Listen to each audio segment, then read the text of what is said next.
Pastor's Corner Devotional. This devotional series, we've been looking at what it means for us to be citizens of the kingdom of God. And as we explore this idea of citizenship, we come and understand what Jesus was talking about in this section of scriptures called the Beatitudes. These are characteristics and concepts and responsibilities that citizens of God's kingdom should have and take to heart. And so we land in Matthew chapter 5, verse 6.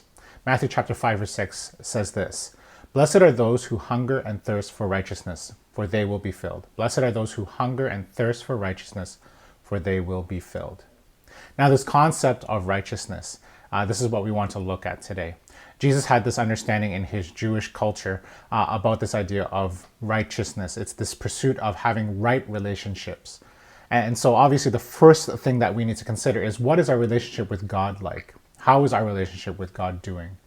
And then after that, how does our relationship with others? How does that work? How are we doing with that? And so Jesus starts off this idea with the idea of righteousness. Now, the idea of righteousness is really the simple English word right, pursuing the things that are right, hunger and thirsting for things that are right. And as we hunger and thirst for a right relationship with God, that means we're not in a relationship with someone simply so that we could use them to have our own needs fulfilled, to have our own desires met. That's not how a relationship works. That's called a very selfish relationship. It's not a true, genuine relationship. A true, genuine relationship is really, how can I give? How do I contribute? How do I care for the well-being of someone else above my own?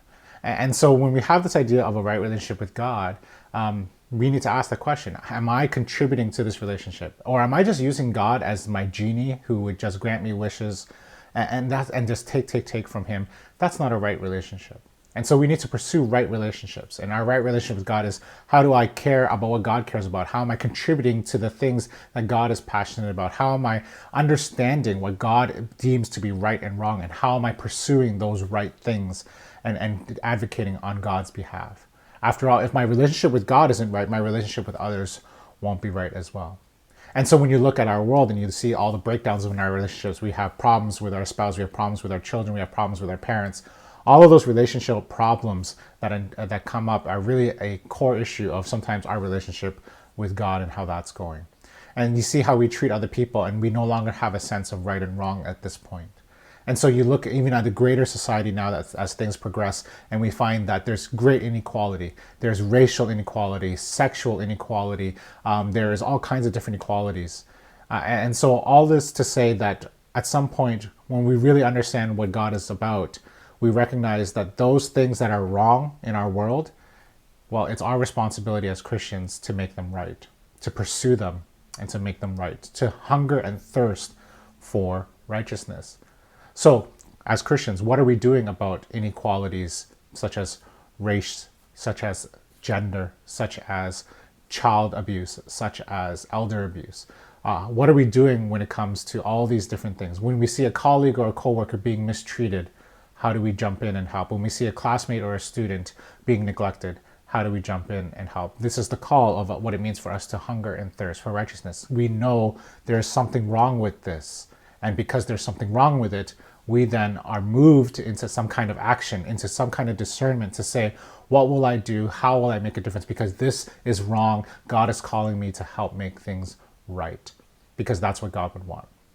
And so this is the idea of what it means for us to pursue righteousness, to hunger and thirst for it.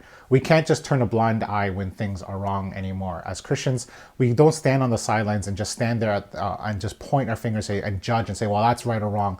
No, it's moved beyond that now. We need to say, how am I, as a citizen of God's kingdom, called to pursue righteousness, called to do something about the wrongs that I see and to make them right? So this is the call we have. So in your week this week, I want to encourage you to reflect on some of those things that you see that are wrong in the world at large, whether they're in your workplace or in your families, even in our social circles, even in our communities. And if you need help to think about them, you don't have to look very far. Look at the racial issues going on. Look at the gender pay gaps that go on in our society. Look at how we treat elders and seniors. Look at how we treat children.